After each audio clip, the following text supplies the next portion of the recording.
X account hack নিয়ে ব্যবসা করছে একটি দল। অভিযোগ জামাত আমিরের চোরাই পথে দেশে আর কোনো নির্বাচন হতে না দেওয়ার ঘোষণা।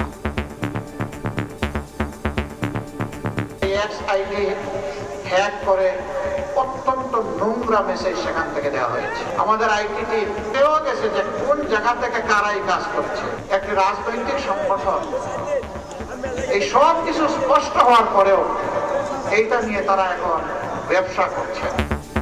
ভাড়া করা মুক্তিযোদ্ধাকে স্বাধীনতার ঘোষক বানানোর চেষ্টা করছে মুক্তিযুদ্ধ বিরোধীরা, বলছে বিএনপি। ইতিহাস বিকৃত করে বয়ান তৈরির অভিযোগ। একজন মুক্তিযোদ্ধাকে তাদের জোটে যোগদান করিয়েছে এবং অন্য কথায় বলতে গেলে ভাড়া নিয়েছে।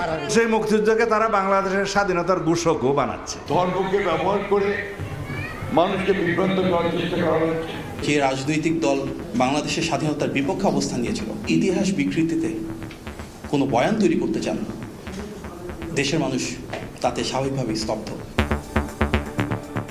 দেখছিলেন প্রধান শিরোনাম। দুপুরের সময়ের সঙ্গে আছে আমি ইমদাদুল হক। এবার অন্যান্য শীর্ষ সংবাদ। বিএনপি চেয়ারম্যানের বরিশাল সফর ঘিরে নানা প্রস্তুতি। নেতাকর্মীদের আনন্দ মিছিল বেলস পার্ক মাঠে। কাল নির্বাচনী জনসভায় অংশ নেবেন তারেক রহমান।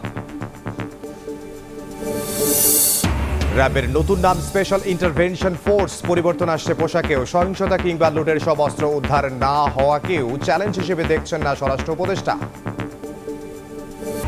রমজান ঘিরে আগের অর্থ বছরের তুলনায় 3 লাখ মেট্রিক টন পণ্য বেশি আমদানি। দাম বাড়াতে সাগরে লাইটার জাহাজে মজুদ সহ নানা কারসাজির অভিযোগ।